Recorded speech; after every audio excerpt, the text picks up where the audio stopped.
from around the globe in sold-out arenas and humble churches, from out on the streets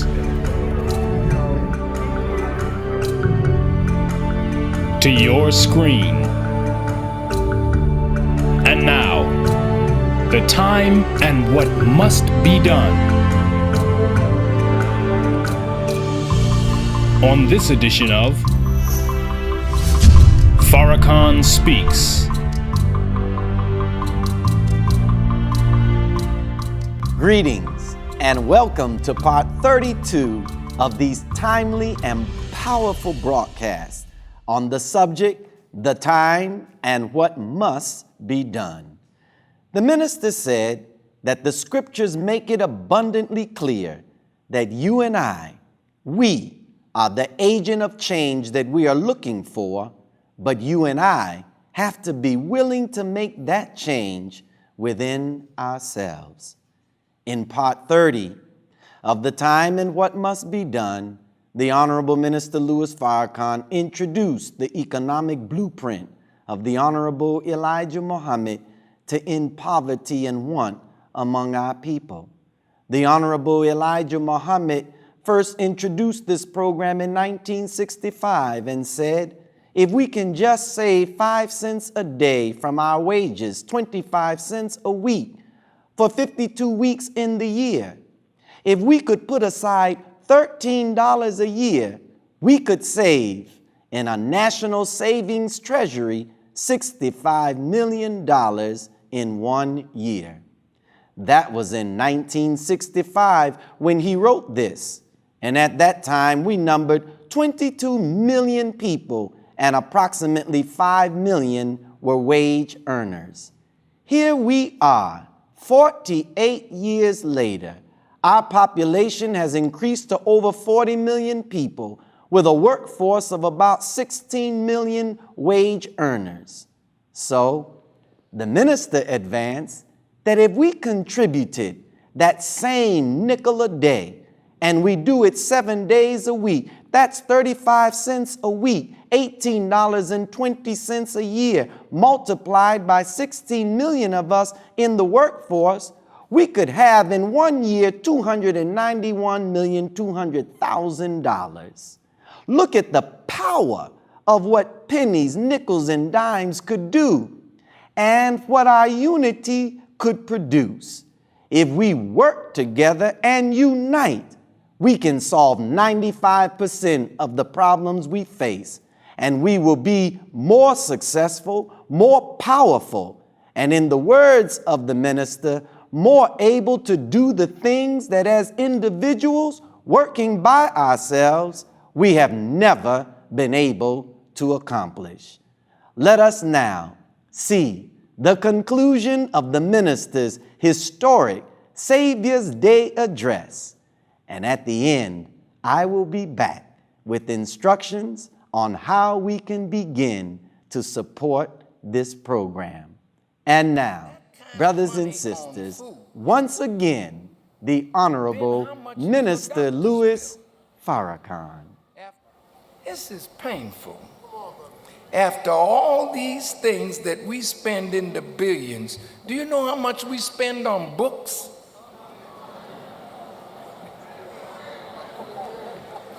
$321 million on books. Dr. Naeem Akbar is correct that we must follow the moral and financial guidance of the Honorable Elijah Muhammad to unlearn the behaviors that keep us poor and the merchants of other communities rich. So, when we analyze all of this, we have to agree that our whole way of thinking about money has to change. So the scripture says, be ye not conformed to this world, but be ye transformed by the renewing of your mind. So regardless to what religion we belong to, our religion are obviously not informing us on how to spend our money. So we think we're God-centered while we are financially illiterate. The problem is that we are not really God-centered. We have been deceived into thinking we are God-centered, but we can never be God-centered if we do not know principles of frugality and wise spending of what God gives us. He tells us in the Quran, spend out of what we have given you. Not spend all of what we have given you.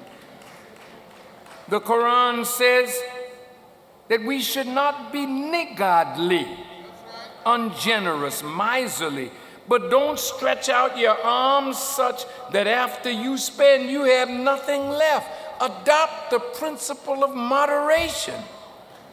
How can a poor man or woman with bad habits save anything? I know that some Muslims think we are God-centered, but we are broke, living from one week to the next.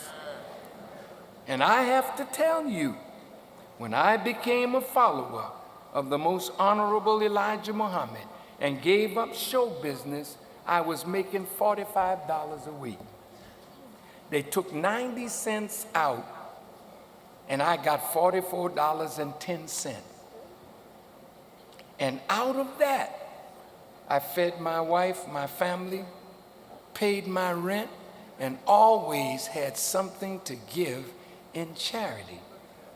We did not have a lot, but the necessities of life we had because we did not violate moral teachings. So there has to be a moral component to the building of anything of value. And what made the Honorable Elijah Muhammad's teaching so significant to us is that we could live for less and accomplish more by just being what he asked us to be. And it is our deviation from that that has sunk us economically. Yeah. Are y'all all right? Yes, sir. I'm almost there.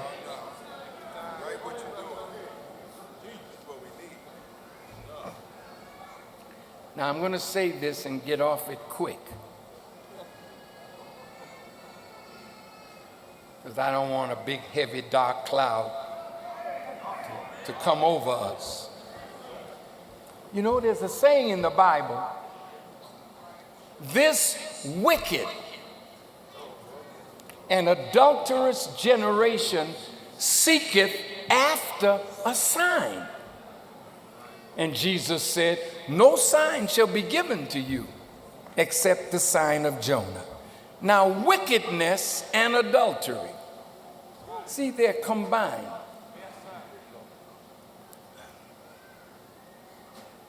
Wickedness and adultery. Brothers,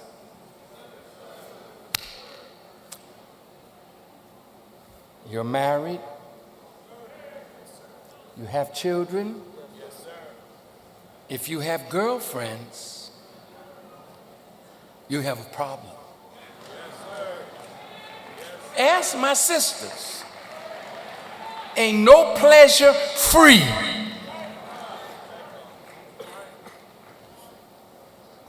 Am I telling the truth? Yes, sir. If you're going to lay down with a man, you're going to ask him to help pay your bills. Brothers,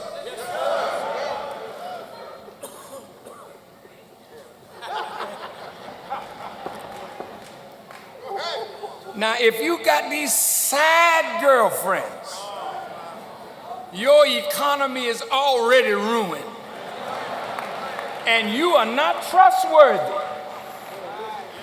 because in order to keep your girlfriends up, and you don't get enough from your job, that's when you start stealing.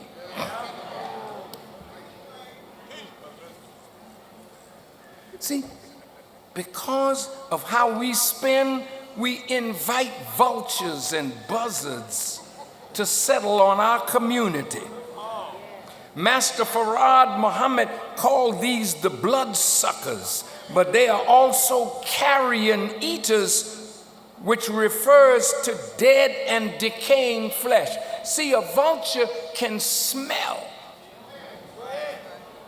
when the flesh is decaying and dying, then it hovers. Everybody that comes to America,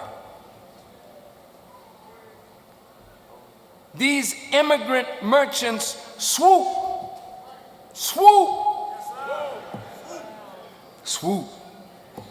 into our community the minute they come. They meet their co-religionists or their co-nation, if they're Chinese or Korean or Jewish or whatever. Look at what they're told. Go where the blacks are. And soon the immigrant becomes wealthy. Now, right here in Chicago, there's a Koreatown. Have you ever visited there? You never have. But they're in your community. Look at your nails. Who did them? Look at your feet. Don't take your shoes off. You love your new hair?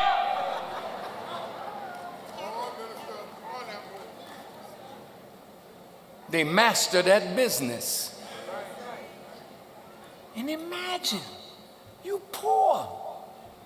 How in the heck can you afford a $500 due on your head? How could you? Does that make economic sense? Well, I'm more beautiful. Yeah, but you dumb as hell, though.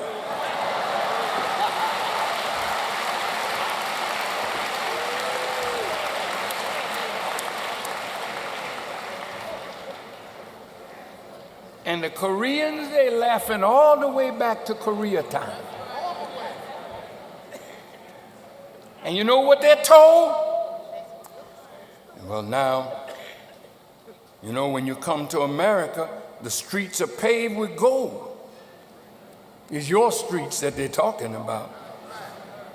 But they're also told, you got to protect yourself from them because they're savages. Then they turn around and feed us drugs. They feed us alcohol. See, the Second Amendment does not deal with us. They want to use the gun killings in the black community to justify a fight to have, stop guns. You don't buy guns. The guns that every one of our young people have, are they legal? Hell no. Where did they get them?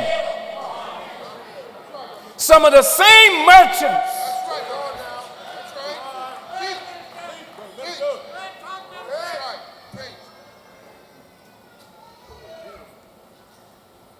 you have to protect yourself from them because they're savages. So they feed the alcohol, they feed the drugs, they take our young girls in the back and have their way with them. The lotteries and everything that corrodes and destroys our moral fabric, yes, they do. Many of our Palestinian brothers are big like that now, just as the Asians were, and some are, and the Jews were before them. See, you can condemn everybody else. See, I said to my dear beloved brother, Father Flager, We can picket liquor stores, but we have to stop the appetite for liquor. Then the liquor store in our community will close down. But picketing the liquor store and putting it out of business, they'll find another liquor store somewhere else. We have to clean up our desire for drugs and alcohol and the things that are destroying us as a people. And that's where preachers come in. That's where teachers and leaders come in.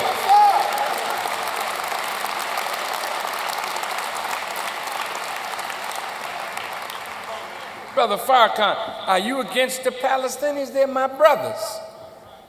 But I say to all the Palestinians, remember when the Arabs were in a state of jahiliyyah? You were wine bibbers and killers of your children until God gave you Prophet Muhammad, peace be upon him, and he raised you up.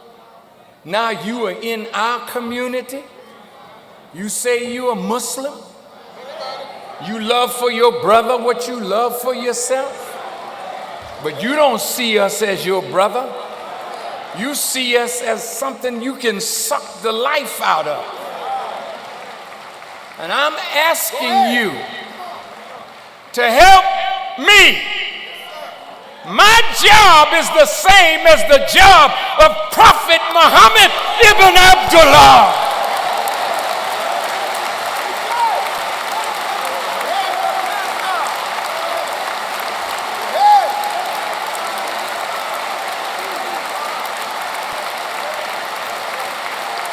We have to reform our people, and you're making it more difficult for us.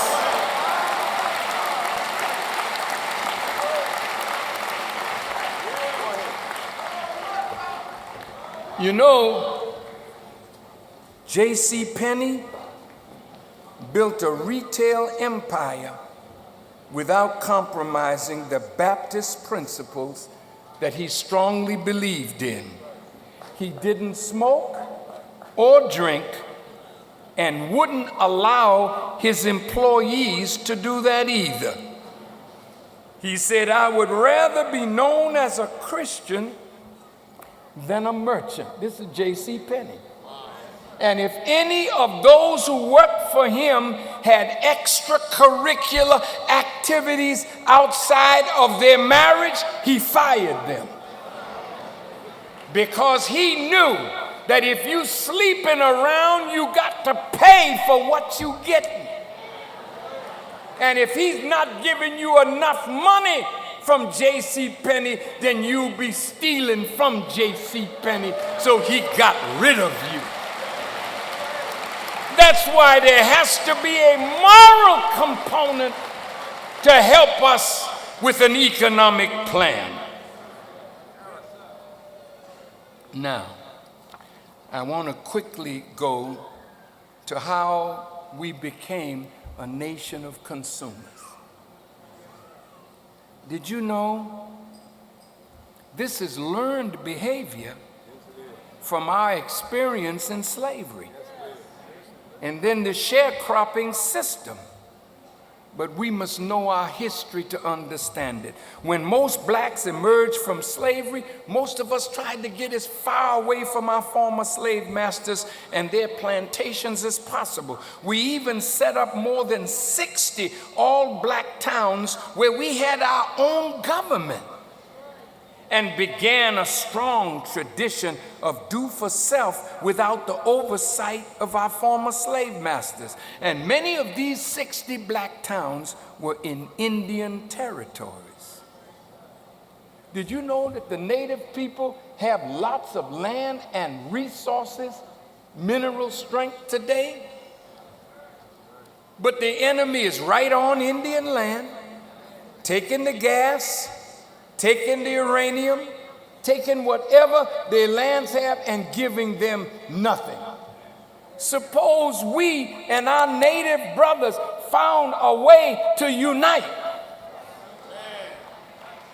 and we help them with the knowledge we have, and the land is there, and we help. Now listen, you can't go to your brother with the mentality of your former slave master to take advantage of others. You gotta go with the mind of one who wants to serve them. And in so doing, you help yourself. Guess what? When they saw us building 60 towns, do you know they helped to destroy all 60 of those towns?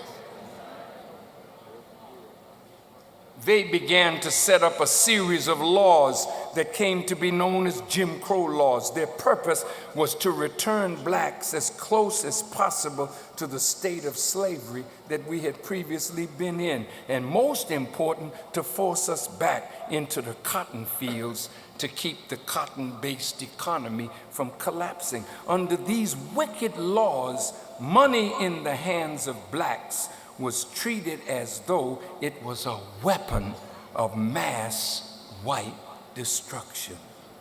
Whites made it illegal to sell property to blacks, and blacks were forbidden by law to sell their own farm products without written permission from a Caucasian, thus criminalizing black business enterprise. We couldn't get justice in the court system because they came up with a law that said Negro testimony would not be accepted unless that testimony was verified by a white man. A white man could walk into your home, take whatever he wanted, including your cotton or corn harvest, or your daughter or your wife, and we had no legal resource. All of this was done, and it was not even considered a crime. If blacks tried to save and invest their earnings, their money could be confiscated. So under Abraham Lincoln, they established something like the Freedmen's Bureau. Notice the past participle of the verb to free. Freed man's. That's not something that we did for ourselves. That's something that somebody else did for us. We never freed ourselves. We were freed by them, and therefore we still singing, we shall overcome. You're not free until you know the truth that will set you free. So, under the Freedmen's Bureau, we set up the Freedmen's Bank. Of course, all of this came from Abe Lincoln to encourage and guide the economic development of the newly emancipated slaves. It operated just 9 years, 1865 to 1874. It had 37 branches in 17 states. Black Civil War veterans, farmers, churches, charities all opened a total of 480,000 accounts with assets worth nearly $4 million. In today's currency, that would be 5.8 billion in today's dollars.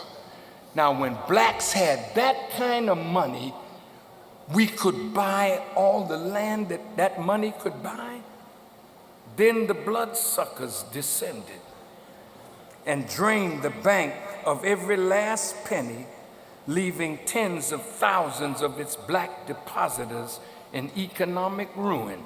There was no deposit insurance, so we were left with an almost total distrust of the banking system. So between government trickery and the widespread cheating by retail merchants and a legal system that prohibited blacks from complaining, blacks began their so-called American citizenship, economically exploited and badly crippled. Since this is Black History Month, W.E.B. Du Bois estimated that in time from the so-called Emancipation Proclamation in 1865 to the end of the 1800s, 3/4 of the wages due to blacks that 75 cents of every dollar was simply stolen from us. Blacks responded to this oppression in what appeared to be a very logical way by becoming fast spenders. So the moment we got our money, we knew that if we could quickly turn our wages into some commodity, they had a better chance of seeing value for their labor. They couldn't trust banks to hold it, so every Friday we spent all our wages with the overpriced merchants who left us with nothing. We wanted to use our money wisely, but the economic and legal system punished us when we did. So our response to this wickedness was logical, but it set in motion a damaging spend as you get it mindset that continues to this very day. Our adjustment to this evil has created in us what has become a greater evil. We've become a consumer nation now where everybody else is benefiting. So instead of allowing the robbery to make us wiser in protecting our money, we allowed ourselves to become consumers all the way from then to now. They took away our savings, and now they made us give it back to them as a consumer. So today, you don't trust banks, you don't trust courts, you don't even trust yourselves. So the most honorable Elijah Muhammad said, it's very hard for an economist to plan a wise program and see his plans carried out because the so-called American Negroes' economics are controlled by our former slave masters and their children. The American dream is built on a black nightmare. So we ran away from economics because of all of the abuse and the barriers of the marketplace that forced us out of that realm. And every immigrant group finds a way to nuzzle into the black community to take from us whatever they need to build their communities and exalt themselves in the fabric of America. So all of them will fight against anybody who comes to us with an economic plan that would wrest control of the black dollar back into black hands. Don't you know 6 cents of every dollar we spend is all we spend with black business? And according to one study made by the Gazelle Index, if we double that to 12 cents, that alone would create nearly 600,000 additional jobs for black workers, and that would reduce the black unemployment rate by more than 3 points from 13.8% to 10.6%. Don't tell me we don't have the power, we just have never used it wisely. Now, I would like to wrap this up. You've been so patient, thank you. I want you to put up the map of Africa. Where is our destiny? Some say, if we are separating, why are you, Farrakhan, making plans to buy land in America? Are we planning to stay here? The Honorable Elijah Muhammad said, this is the place that we ought to drive our stakes down. But why not Africa? Isn't that our homeland? Of course it is. Let's look at it. Africa is our friend. The Honorable Elijah Muhammad said this of Africa. Look at that map. Can you see it? Oh, God. Yeah, put it up. You can put in Africa, America, Canada, Europe, Eastern Europe, India, China, Japan, all can fit inside of Africa's borders. The landmass is just that big, and if it were properly developed, it could feed the whole world. There it is.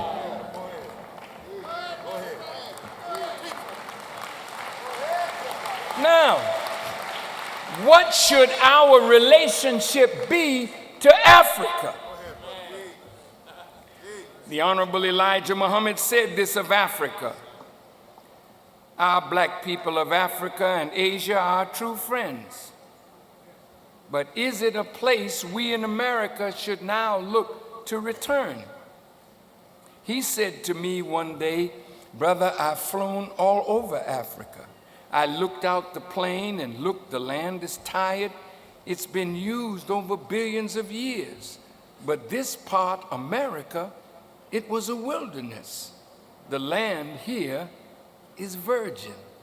Right now, we are witnessing a scramble for Africa, just as it happened almost 130 years ago.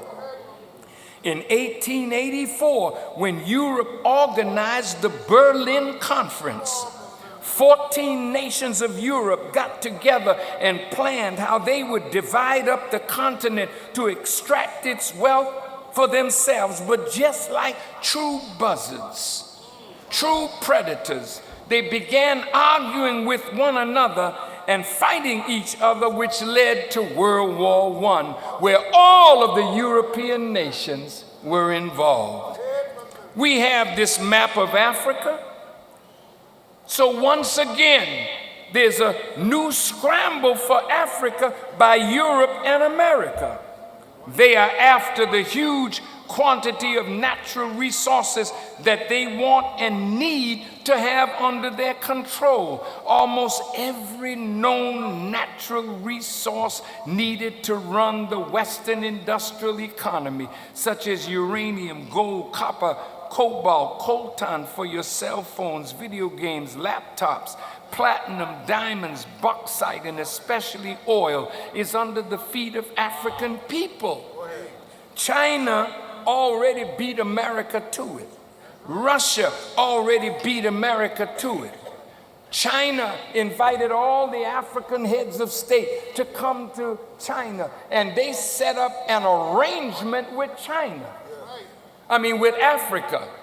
What is that arrangement? We will help you build your infrastructure. We will help you with roads and railroad tracks. We will help you with farming. But at what price? All we want. We got 1,250,000,000 people. We need access to food. We need certain things. So they want to cooperate with Africa, while America and Europe want to co-opt Africa. And let me tell you, America, you barking up the wrong tree today. Look here. Now, through Farrakhan, the military division of the Pentagon, the United States is now forcing her way into Africa.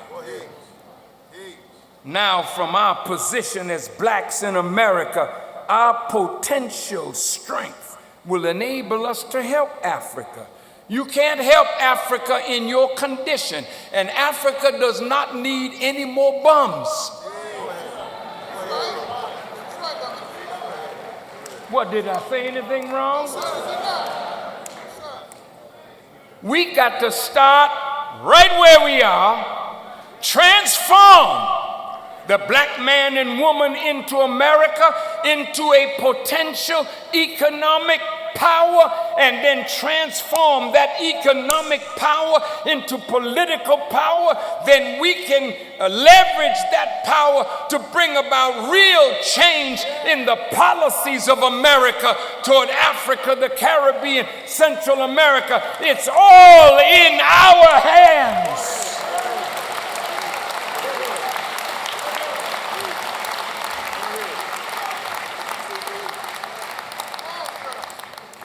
So we say to America, there's no mineral resource that Africa has that you will not be able to have access to if you want to deal fairly with Africa.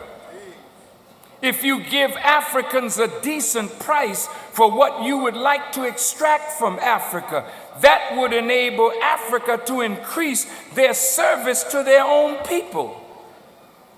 And instead of these covert operations where you find some leader to prop up over a nation so that you can suck the life out of that nation and enrich one family or a clan or a tribe.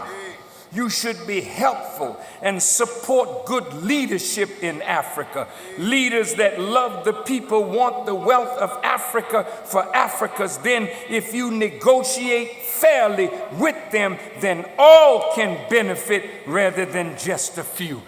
That's the kind of man that Muammar Gaddafi was and is.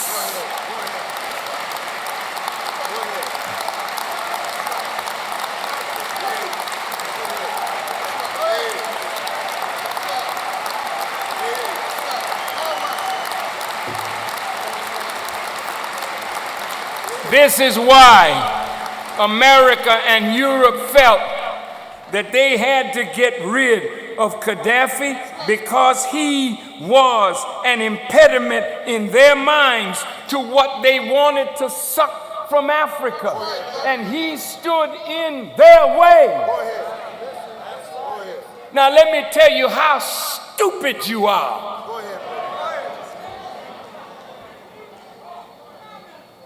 If you allowed Muammar Gaddafi to stay in power and you wanted to treat Africa fairly, Muammar Gaddafi was your door to Africa if you wanted to treat Africa right.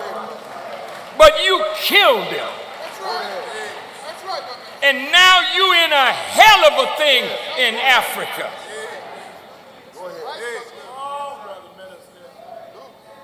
You killed my brother, and now you got the same thing in your mind for me. I'm gonna say it, man. You wanna put your hands on me. In fact, you're plotting it as I'm speaking. You see this Bible? I wanna read you something.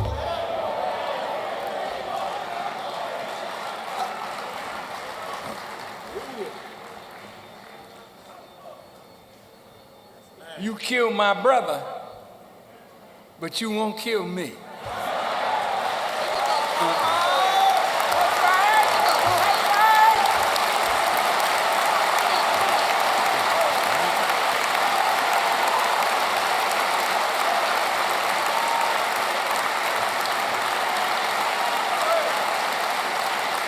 You killed my brother Jesus.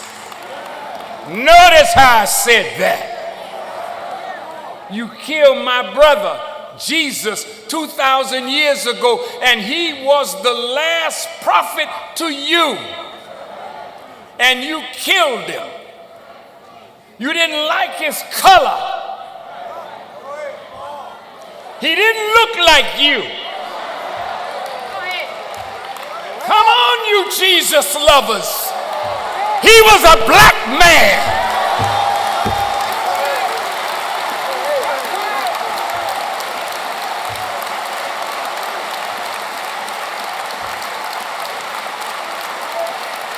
Recently, in Israel,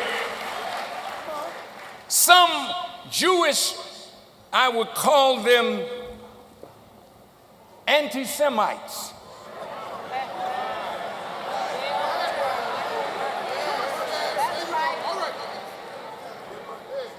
wrote on the door of a Christian church and called Jesus a monkey.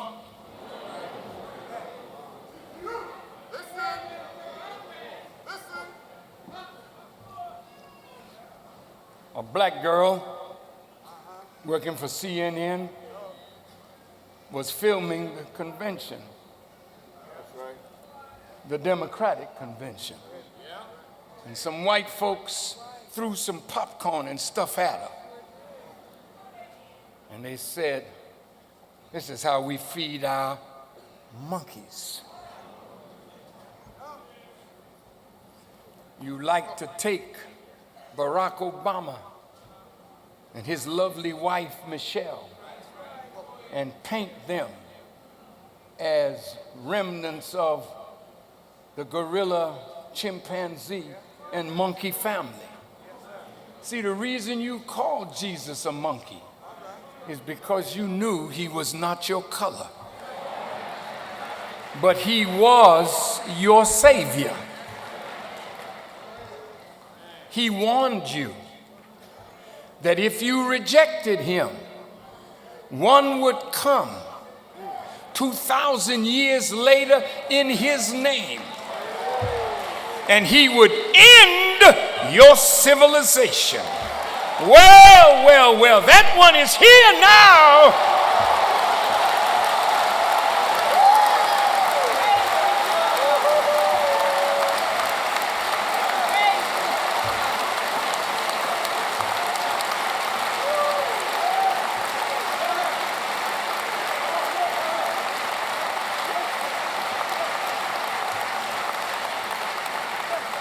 The scriptures say, why do the heathens rage and the people plot a vain things? The kings of the earth set themselves, and the rulers take counsel together against the Lord and against his anointed, saying, let us break their bonds in pieces and cut away their cords from us. So you have us now before your grand jury. I laugh at you. There's a movie that was made by Tarantino called The Inglorious Bastards.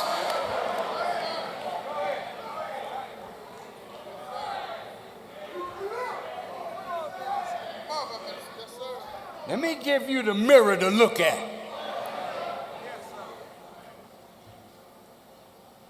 You want me, and you want us. But you don't know. Let me point out to you something. He who sits in the heavens shall laugh, and the Lord shall hold them in derision. God is contemptuous of you. He's laughing at you. You want to get his servant. Yeah, that's right. His anointed. I'm going to say it again. His anointed.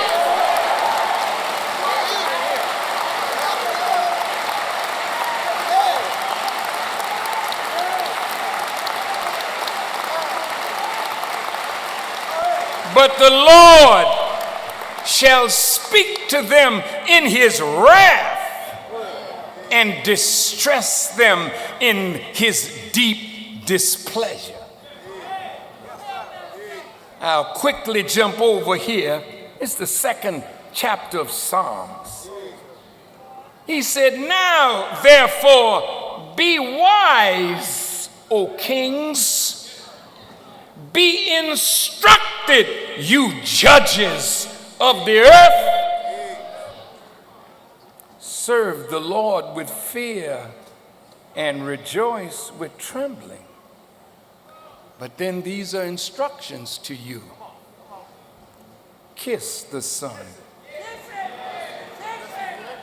lest he be angry and you perish in the way when his wrath is kindled but a little. Blessed are they who put their trust in him. I am my Father's son.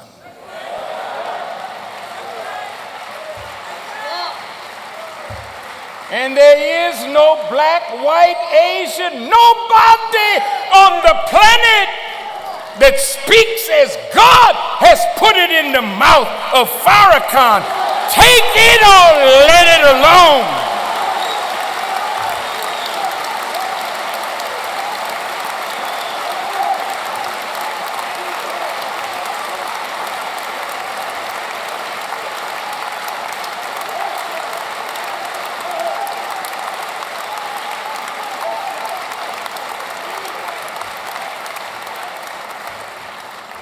I tell you what it means when it says kiss the Son.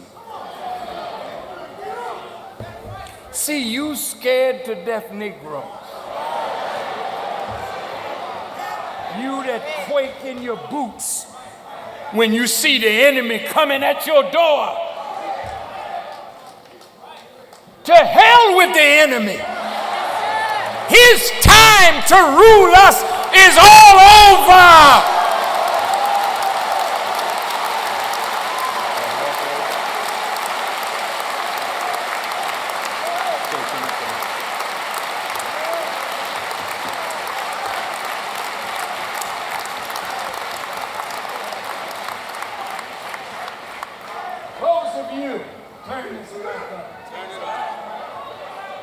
Those of you that walk in fear, you're going to die anyway. Die like a man. Standing up for what you believe in and not bowing down no more at the feet of your 400-year-old enemy.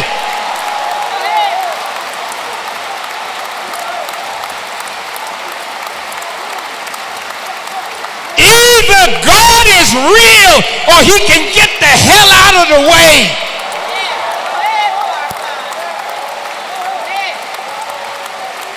And the God I serve is real.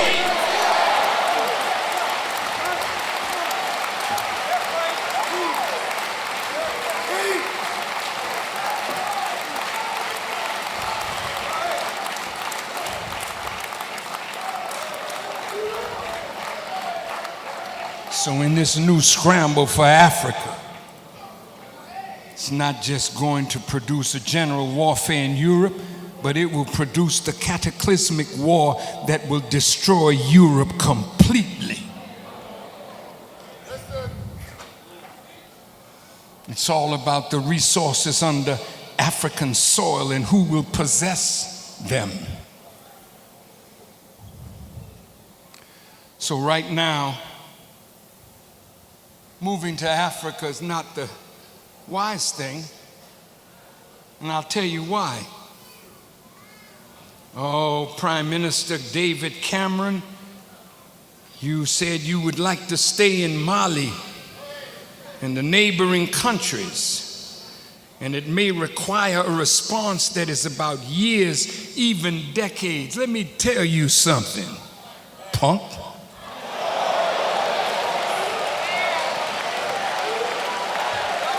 No, I'm not crazy. I am not crazy. But I know God.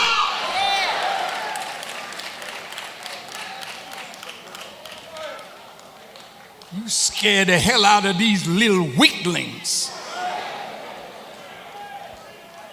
But those who have been shown the arm of God, they don't fear you. Yeah, I'm going to talk.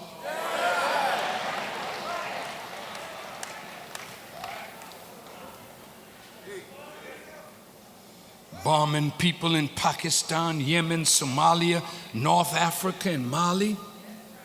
Now the United States has warned that it is sending U.S. Special Forces troops as trainers and advisors. See, that's the mess that you said when you went into Vietnam. When the French were fighting, you sent advisors.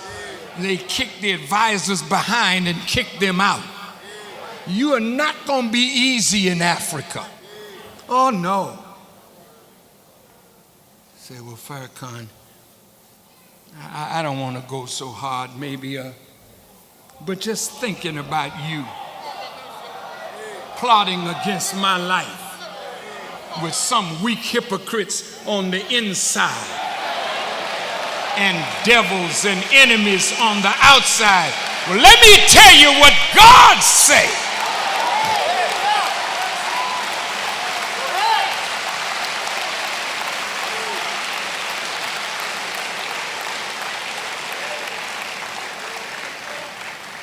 Come against me with all you got.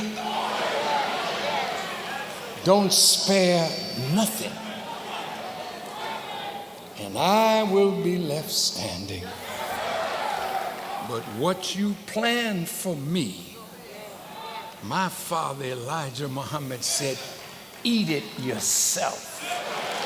Because if you plan death for me, God already has the crosshairs of death on you.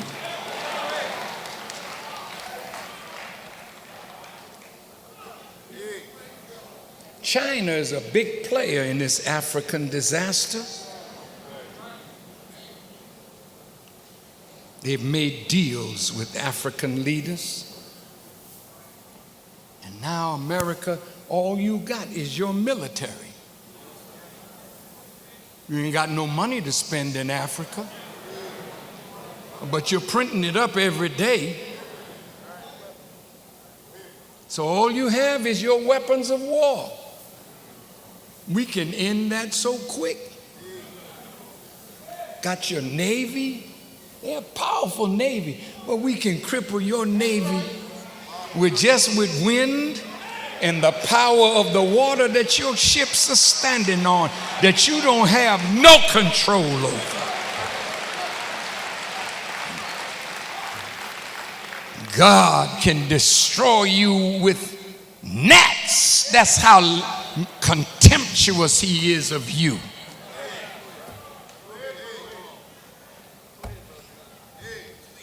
That's why I want you Muslims that claim you got the right Aqidah. If it don't take the punk out of you, you don't know Allah yet. But if you know Allah, then there's no punk in you, no time, nowhere, no place.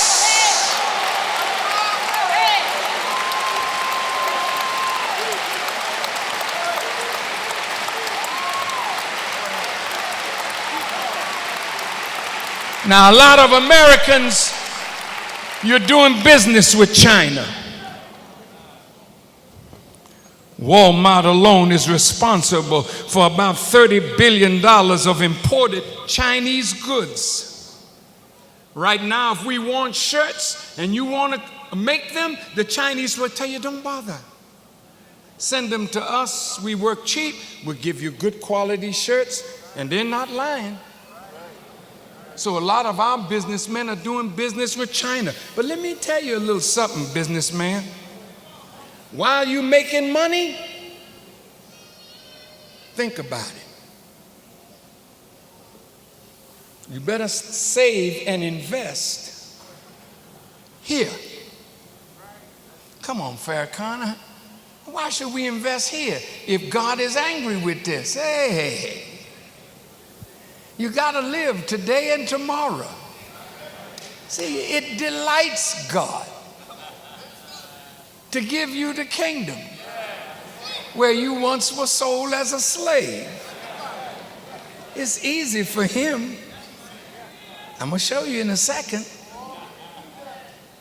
Now, your arrangement with China is not going to stand. Why is that? Well, what will happen as America increasingly sees China as an enemy? They are literally preparing war plans for China right now.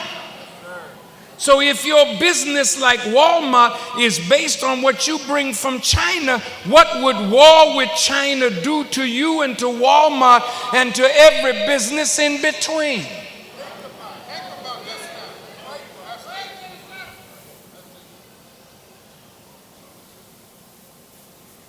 So you do business with China as long as you can. Make a profit, save for investment here, because America is the place of the future. We are a people of 46 to 50 million, a nation within a nation. Now I'm closing on this concept. See, we believe in separation. We believe that integration is a hypocritical trick to make us think that our 400-year-old enemy has all of a sudden become our friend. They'll let you into the bedroom and keep you right at the door of the boardroom.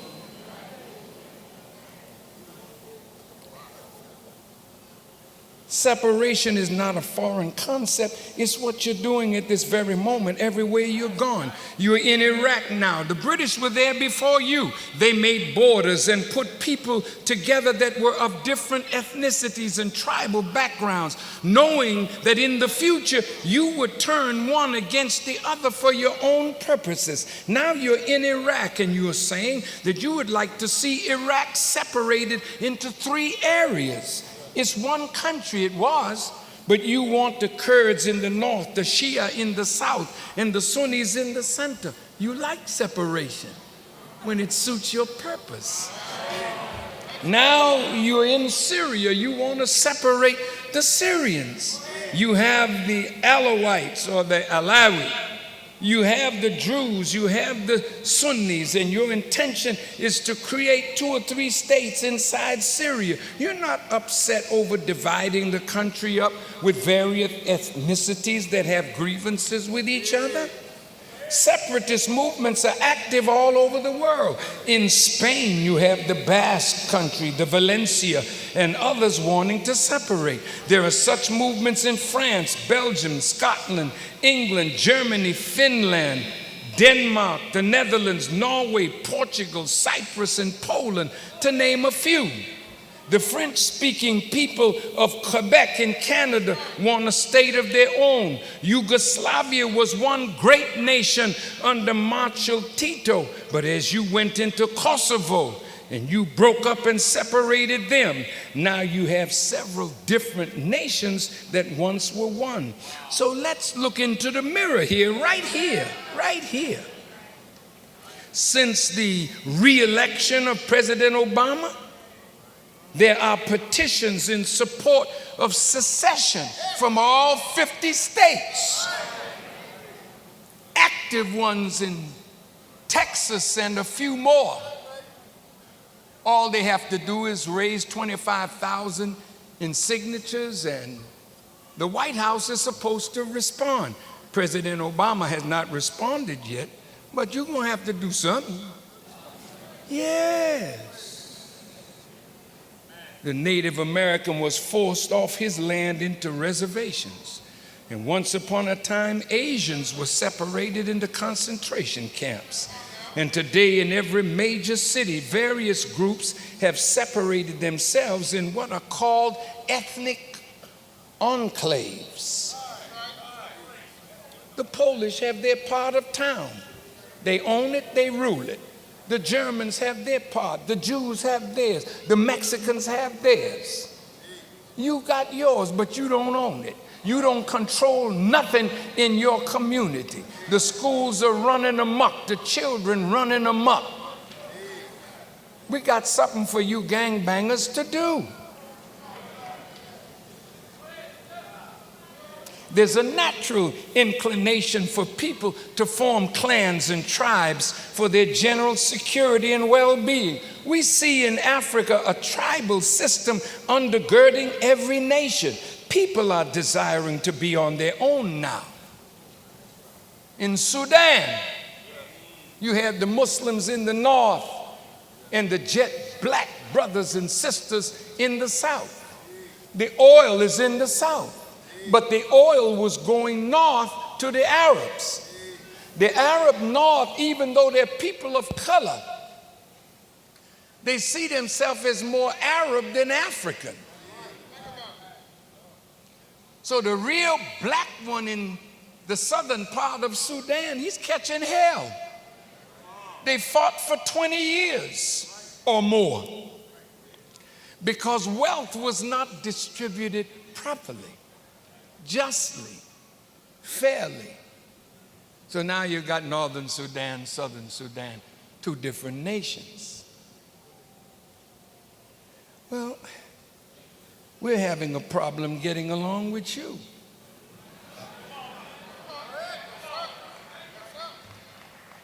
We don't like the way we're being treated. How many of you are happy? You're getting scared now, huh?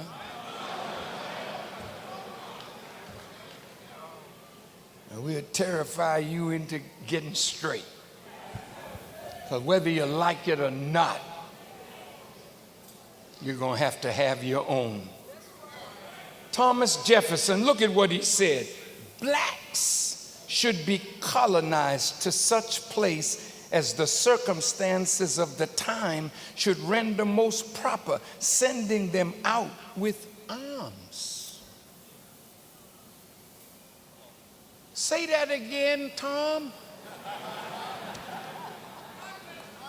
Send them out with arms, implements of household and the handicraft arts, seeds, pairs of the useful domestic animals, etc., to declare them a free and independent people and extend to them our alliance and protection till they shall have acquired strength.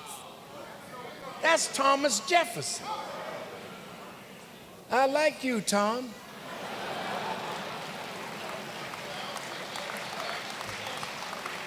Hey, look at Abraham Lincoln. Listen to what he said. Your race suffers very greatly, many of them by living among us, while ours suffer from your presence.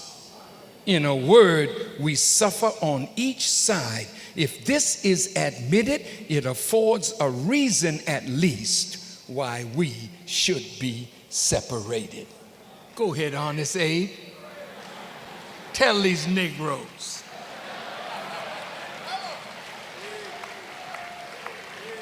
James Monroe so adamantly supported sending blacks back to Africa that they named the capital of Liberia Monrovia in his name and in his honor. Your most intelligent president was Woodrow Wilson, who said to blacks, segregation is not a humiliation, but a benefit, and it ought to be so regarded by you gentlemen. Even the pilgrims that we read about never called themselves pilgrims, they called themselves separatists. And this is what these white folks said. What did God say? See, God says in his backing of the Messiah's plan, God commands Moses to direct the children of Israel to seek wealth in the form of gold and silver from the Egyptians, not for the purpose of remaining in Egypt, but to make provisions to separate and leave Egypt. Now Joseph advises Pharaoh to take a fifth of the harvest of Egypt during 7 years of abundance to prepare for 7 years of famine. Joseph then becomes the steward of those accumulated savings. The most honorable Elijah Muhammad did not ask for a fifth of black people's earning. He just asked for a fifth of America, 8 to 10 states. You got a problem with that? Don't you think you've earned it?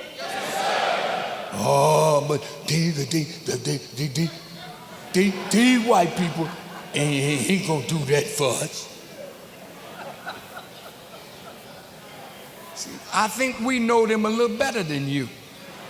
The Bible says all that a man hath will he give for his life. Your life is in the balance today, doctor. Now look at this. Do you mind if I just spend 5 minutes looking at the Jewish people? Now this is not anti-Semitism now.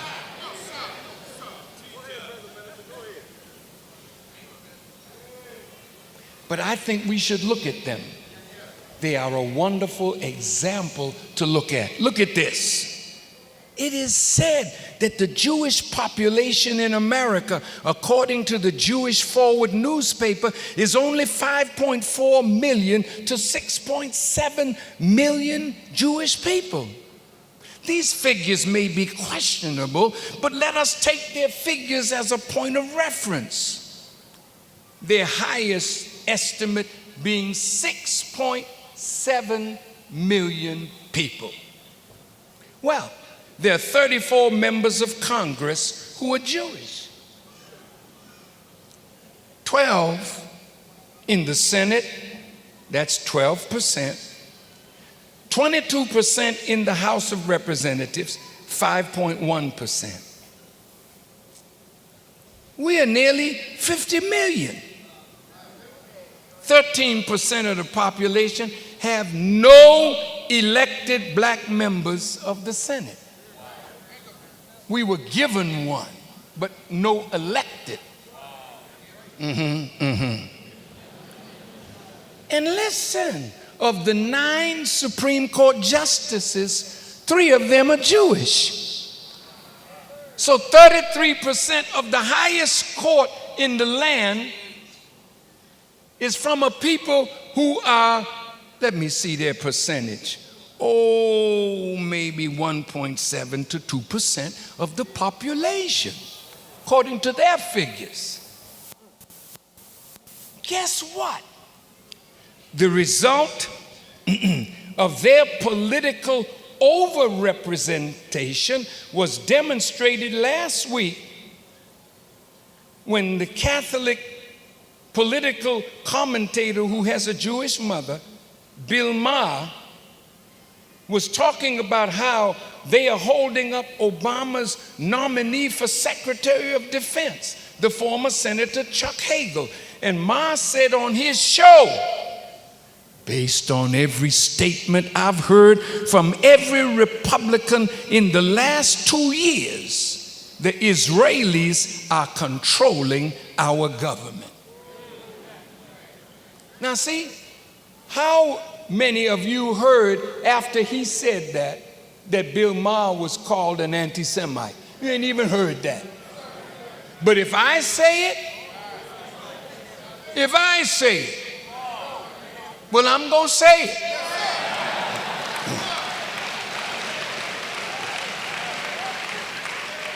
Now look, Senator Hagel is hated by the Jews because he wrote in his book that the United States Senate, quote, is an institution that does not inherently bring out a great deal of courage. Most of the time, members play it safe and adopt an I'll support Israel attitude. AIPAC comes knocking with a pro-Israel letter, and then you'll get 80 to 90 senators signing on it. I don't think I've ever signed one of the letters. Hagel said if he's ever asked why, he would respond, I didn't sign the letter because it was a stupid letter.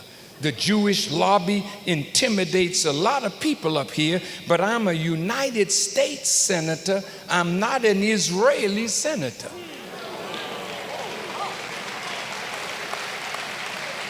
Now wait. He said this to Aaron David Miller in the book, The Much Too Promised Land. And guess what? I said the same thing 30 years ago at the National Press Club in Washington, and they have not left me alone since. Special interests, along with Zionist AIPAC, are robbing America of the principle of democracy and representative government. The record is there. Now, 30 years later, after beating the heck out of me for all those years, they're finally getting up enough courage to tell it like it is. Guess what? Back in 1972, secret White House tapes recorded President Richard Nixon sitting with the great Christian evangelist, Reverend Billy Graham. They were in the Oval Office talking about how dangerous it was for America to have its media controlled by the members of the Jewish community.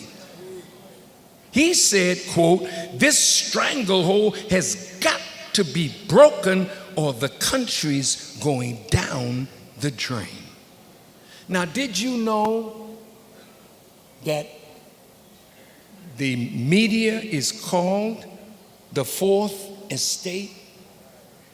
And the media is the protector, supposed to be, of the common man from the three branches of government: the judicial,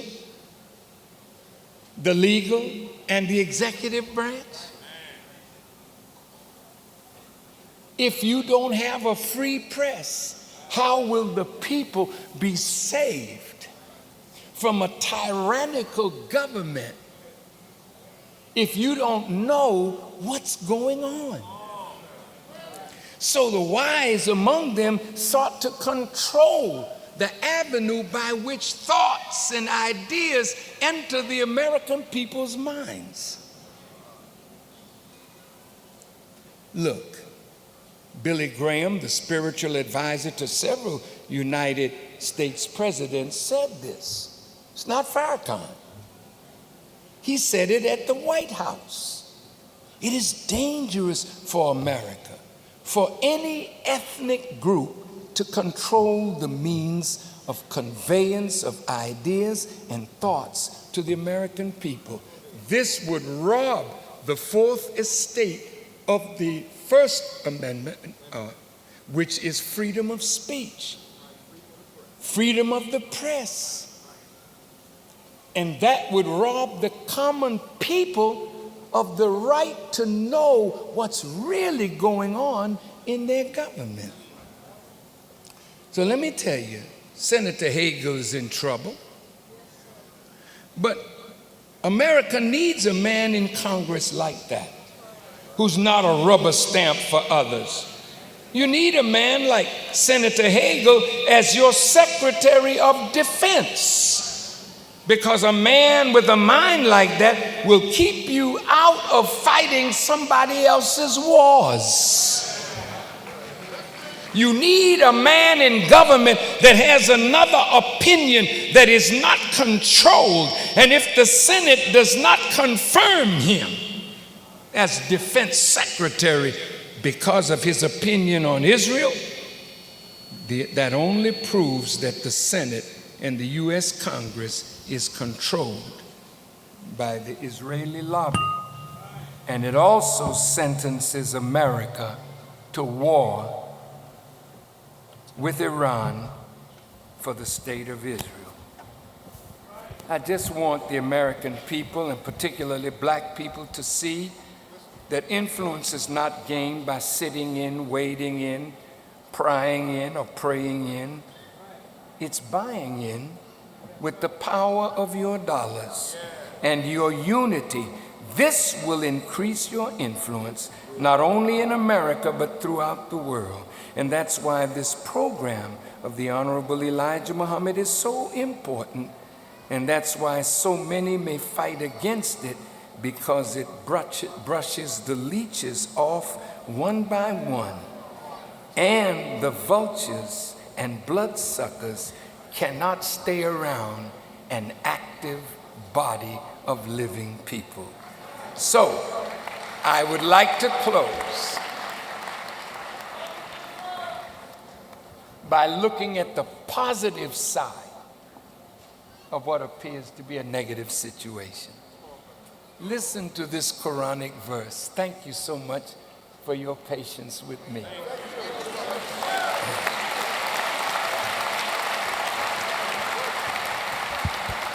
And when Allah made a covenant through the prophets, certainly what I have given you of book and wisdom, then a messenger comes to you verifying that which is with you, you shall believe in him and you shall aid him. And Allah said, do you affirm and accept my compact in this matter? And they said, we do affirm. And Allah said, then bear witness, for I too am the bearers of witness with you. God made a promise and an agreement with all those who received the prophet, and particularly he made an agreement with the Jewish people. And I'm speaking now to the Jewish people.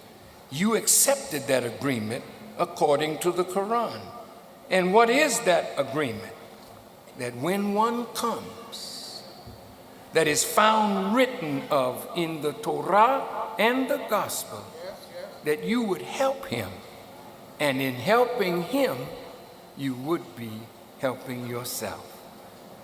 I represent that one.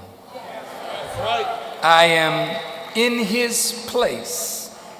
He's alive and well, and now in power. You have to choose between the Talmud and the Torah. If you choose the Torah, you live. If you choose the Talmud, unfortunately, this is the end of your civilization. So if you help me, rather than fight me, to do this for our people, you will benefit. America will benefit. The world will benefit. And America will be safe from the chastisement of God. Brothers and sisters, the Honorable Elijah Muhammad said, America is a preserved area. No foreign power will drop bombs on this. That's why I'm asking you to make your stake here. Grow your power here. Then leverage that power for the good of Africa and the Caribbean and all other parts of the world. Now, there are many black professionals who could, if they would, unite with us, and the whole picture of America would change at once. We, the blacks, are the means of the doom of this, and we are the means of salvation for this. So when the Honorable Elijah Muhammad told me that America is a preserved area, that means to keep it safe from harm or injury, protect it. It means that you have a chance to afford yourself the divine protection that assures your future. But you have to do right by us in order to access that preservation and protection. We met with economists from all the different ethnic and racial groups last week in Phoenix, Arizona, and we gave them in advance Elijah Muhammad's economic blueprint, and I told them to speak freely and openly about their views.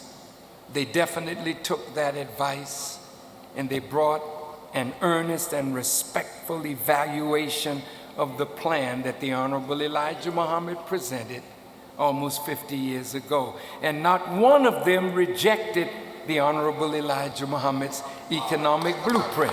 Listen, they presented a wide range of ideas and advice. They spoke of the different savings and investment strategies used by people in other cultures and nations, the types of banking systems that might work for us, the difference between the Islamic and Western banking systems, the exploitative fringe banks and predatory lenders that dominate our neighborhoods. They spoke of credit unions and credit cards, and the potential of microloans, the legal obstacles we might face, and new technologies that can update and streamline our plan today. Our conversations were frank, intelligent, and fruitful. Now, in closing, can we be trusted to pool our nickels and dimes and dollars in a national treasury? They destroyed our towns. They robbed our banks. We have to ensure that if we put our nickels and dimes and dollars together to buy hundreds of millions of acres of land, we have to protect what we buy. That's where the Second Amendment comes in for us. I'm going to say it again. I know you're a little tired, but I'm the 80-year-old man in front of you.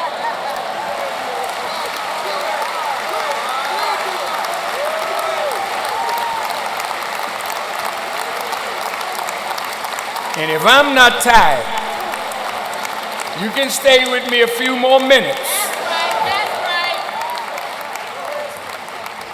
I said, if we have 100 million acres of land, banking system, we have to protect what is ours from any thief or robber that will try to take it from us. And that's where the Second Amendment comes in for us.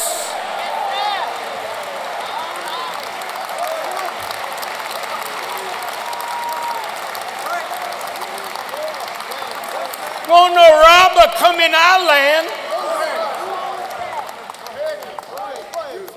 Farrakhan, the Honorable Elijah Muhammad said we shouldn't carry weapons. No, we won't carry none. But when we get what is required to build a nation, what the hell kind of nation would we be if we can't protect our own borders, our own airspace, and our own land?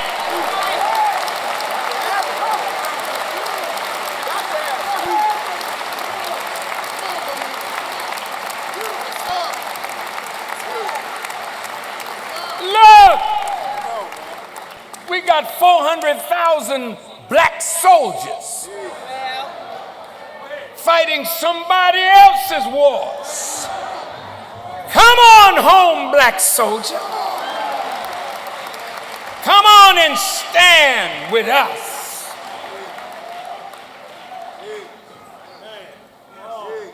We don't believe we should take part in wars which take the lives of humans, especially when we have nothing to gain from it. Unless we have the necessary territory where we have something to fight for. The Honorable Elijah Muhammad taught me how to negotiate for weapons to defend our land.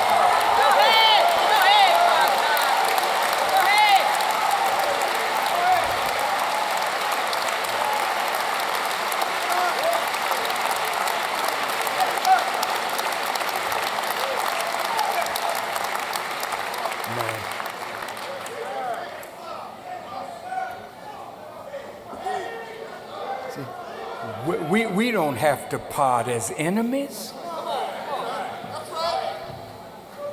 No. We, the followers of the Honorable Elijah Muhammad, are here to demonstrate our love for our people, our concern for the worsening condition of America and its people, whether the people of America feel the need to reciprocate or not.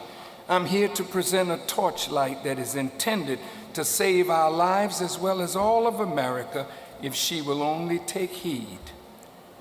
So, my brothers and sisters, in 1966, Elijah Muhammad sent a letter to Dr. Martin Luther King Jr., and he CC'd that letter to Roy Wilkins of the NAACP, Mr. Whitney Young, Executive Director of the National Urban League, Mr. Floyd B. McKissick from the Congress of Racial Equality, Mr. Stokely Carmichael, Chairman of the Student Nonviolent Coordinating Committee.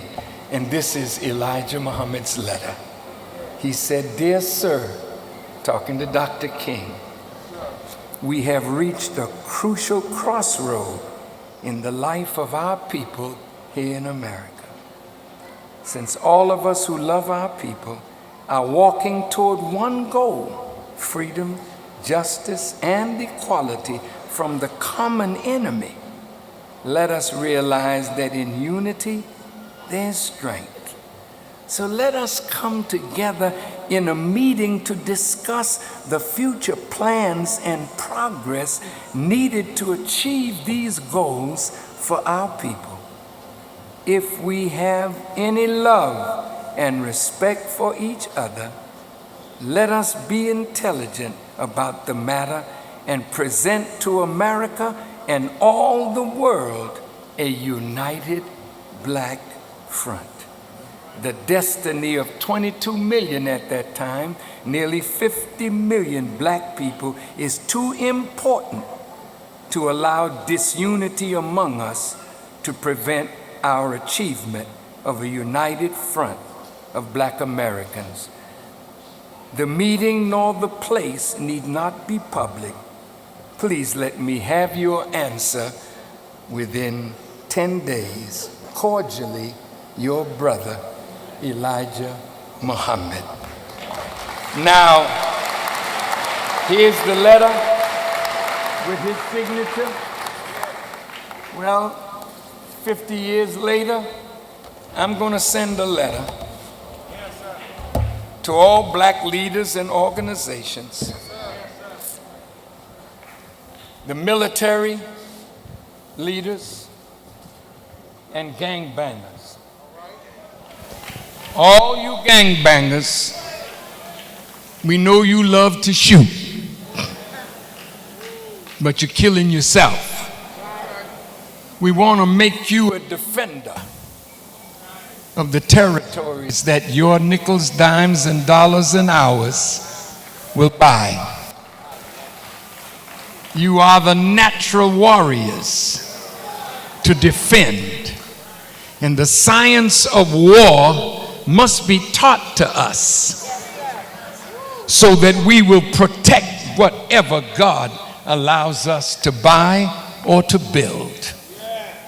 The Second Amendment has no relevance to the black community in this sense. You don't have legal weapons. All your weapons are illegal, and you're using them like a savage people would use them. We respect the Second Amendment. We know that it had value to keep a new government from slipping back into tyranny. And that's why I think it's Bob Jones or Bill Jones, said if you really want to see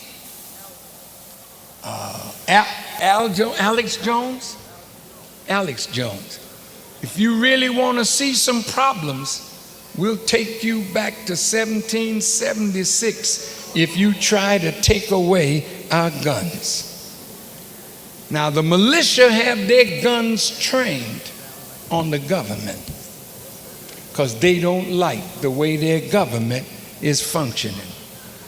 We don't believe we need to part in a negative frame of mind.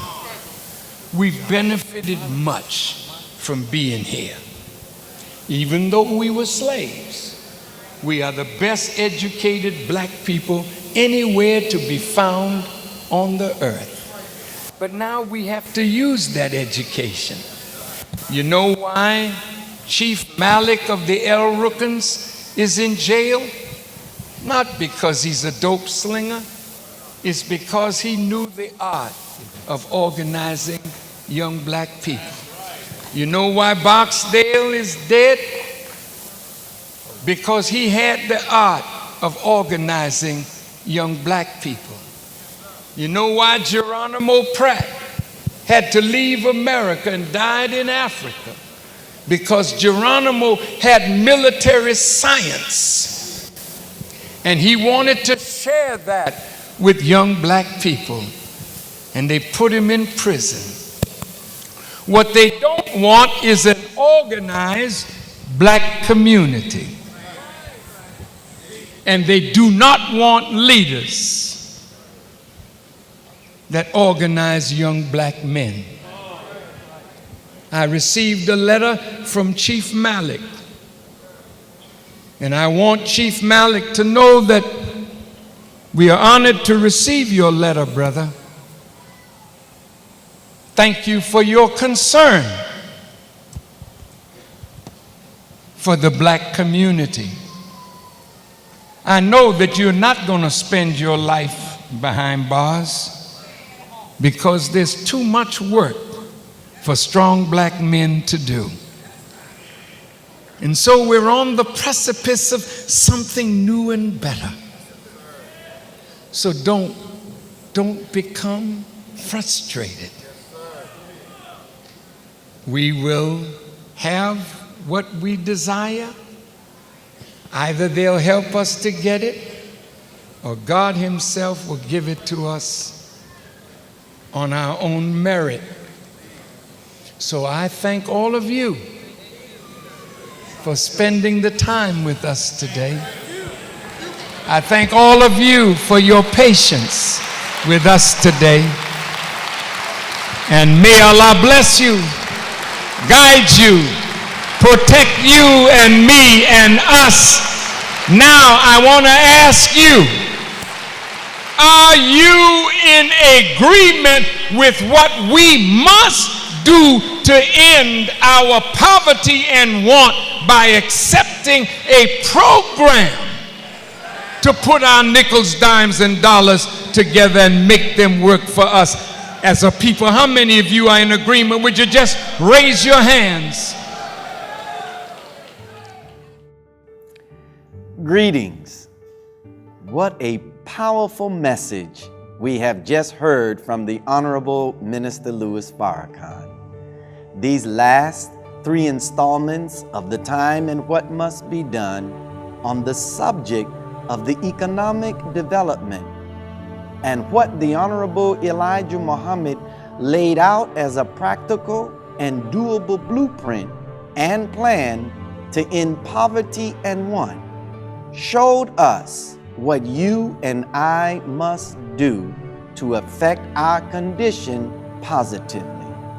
Now, if you are in agreement with what we must do to end poverty and want, to create jobs and secure a better and brighter future through this economic blueprint and savings program, then let us start by putting our nickels, pennies, and dimes together and make them work for the benefit of our community. The minister is asking us to put aside 1 nickel a day, 35 cents a week, $1.40 a month, which is painless. We will never miss it. Here is what Minister Farrakhan is asking us to do as he continues to work out the details with bankers and economists to find the best way to secure our contributions in a national savings treasury secured in a financial institution.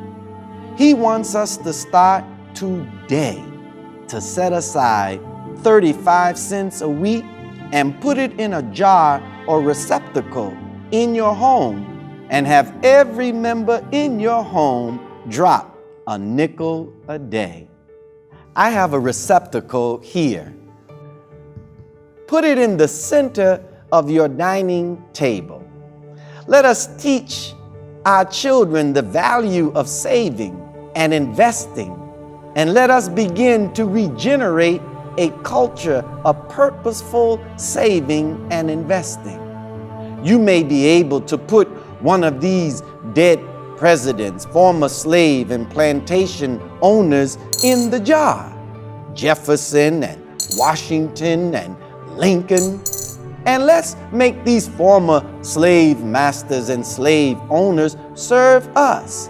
And make this jar a focal point and piece in your home, so when your friends and relatives come over to visit, you can let them know what Minister Farrakhan is asking us to do to help ourselves. I am sure that we all can do this. As our brothers and sisters from Mexico say, "Si se puede, si se puede." Yes, we can. Yes, we can. Yes, we must. Yes, we will. Up, you mighty nation, you can accomplish what you will. If it be the will of Allah, next week, the Honorable Minister Louis Farrakhan will be back with a new broadcast with more revelation, wisdom, and guidance from Almighty God, Allah. We thank Allah for this wonderful teacher, this faithful servant of Almighty God, Allah, the national representative of the Honorable Elijah Muhammad. Thank you for tuning in. Thank you for your support. Assalamu alaikum. Peace be unto you. Please log on again next week and every week this year for the time and what must be done. Tell your friends, tell your family. Log on to noi.org every Saturday, 6 p.m. Central Time for truth, guidance, and unequaled love from the national representative of the Most Honorable Elijah Muhammad and the Nation of Islam, the Honorable Minister Louis Farrakhan. Pass on the word every Saturday at 6 p.m. Central Time at noi.org. The time and what must be done. Remember, to have Minister Farrakhan answer your questions, tweet them to @LouisFarrakhan, #AskFarrakhan. And to add this message to your library or as a gift for someone you love, go to store.finalcall.com.